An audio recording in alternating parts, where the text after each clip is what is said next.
Choosing the wrong debt payoff strategy could cost you an extra $4,000 you do not have to spend. And most people pick the wrong one without even knowing it. Welcome to Money Straight Talk. I'm going to break down two of the most popular debt payoff methods out there, the debt avalanche and the debt snowball, and show you exactly what the numbers look like when real money is on the line. This is not theory. This is math that could change what you do this month. Let's start with what these strategies actually are, because a lot of people think they know and actually do not. The debt snowball method means you pay off your smallest balance first, regardless of interest rate.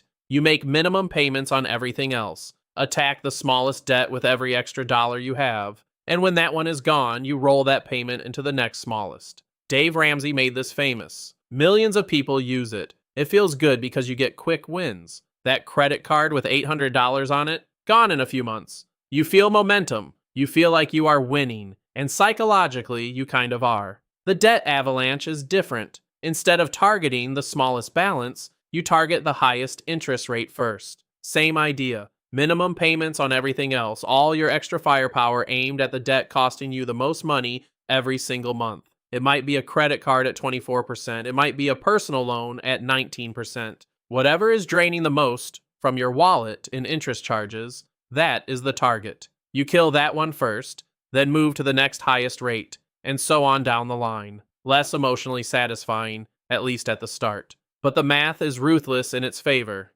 Here is where it gets real. Let us say you have 3 debts. A credit card with a $2,200 balance at 24% interest. A personal loan with $4,500 at 14%. And a car loan with $8,000 at 6%. You have got $250 a month to throw at debt beyond your minimums. With the snowball method, you knock out that credit card first, since it is the smallest balance. Feels great. Then the personal loan, then the car. Run the actual numbers on that sequence, and you are paying roughly $3,800 in total interest over the payoff period. Now flip it. Use the avalanche. Attack that 24% credit card first because it is also the highest rate in this case. Then the 14% loan, then the car. Same $250 a month. Same debts. You pay about $2,900 in total interest. That is nearly $900 saved. Now, scale that up to a more common real-world debt load. Multiple credit cards, a student loan, a car payment, and that gap easily hits $4,000 or more. That is not a rounding error. That is a vacation. That is 4 months of groceries. That is money you just handed to a lender for no reason. So why does anyone use the snowball? Because humans are not calculators. Research from Northwestern University found that people are more likely to stay committed to debt payoff when they experience early wins. And there is truth in that. Behavior matters. The best strategy in the world does not work if you quit in month 3. The snowball taps into something real about motivation and momentum. If you have tried to pay off debt before and failed, if you know that you need to feel progress to keep going, the snowball might actually be right for you. A slightly higher interest cost in exchange for actually finishing the job is a valid trade. But here is the thing.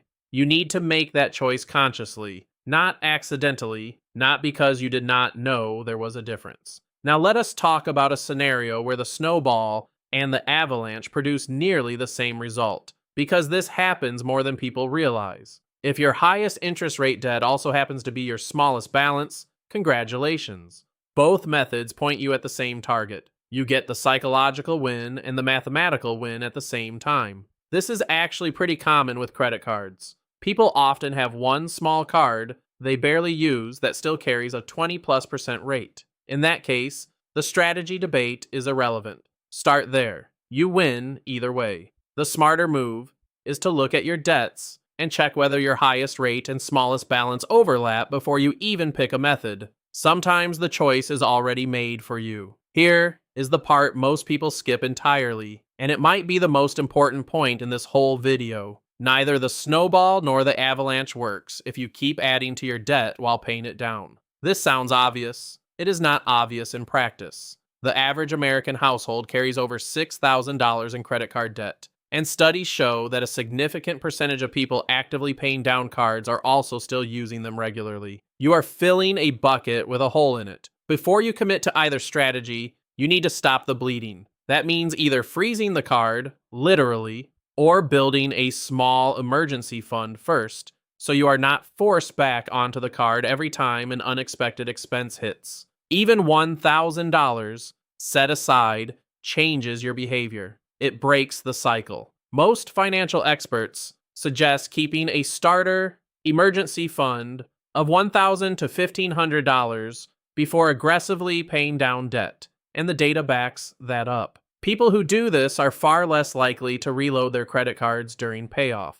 Let us also address the hybrid approach, because some people genuinely benefit from combining both strategies. Here is how that looks in practice. You start by taking one quick snowball win. You wipe out your smallest debt, get that dopamine hit, build some confidence. Then you switch to Avalanche mode for everything else. You get the psychological kickstart, and then you let the math take over. This is not cheating. This is being smart about how you are wired. If you have one small balance of $500 or less, killing it first costs you almost nothing in extra interest and might be worth every penny in motivation. The key is having a plan and sticking to it. Write down your debts, your balances, your rates, and the order you're going to attack them. Put it somewhere visible. Review it monthly. Progress, you can see, is progress that compounds, not just financially, but in discipline. If you found this breakdown genuinely useful, follow us for more content like this. We break down money decisions that actually affect your daily life. No jargon, no filler, just straight talk. Share this with someone you know who's grinding through debt right now. Sometimes one video can change the entire approach someone takes, and that change is worth thousands of dollars over time. Join the community. We are building something here for people who take their financial future seriously. And before you go, if you want to take everything we just talked about and actually put it into motion, check out YNAB, which stands for You Need a Budget. It is a budgeting and debt tracking tool that lets you visualize exactly which debt to attack and in what order, watch your interest costs drop in real time, and stay on track month after month. Hundreds of thousands of people use it to get serious about their money, and the results speak for themselves. We will put the link where you can find it easily. Try it. The next video we are dropping is going to hit just as hard. We are breaking down whether paying off debt early is actually better than investing, and the answer is going to surprise you. Do not miss it.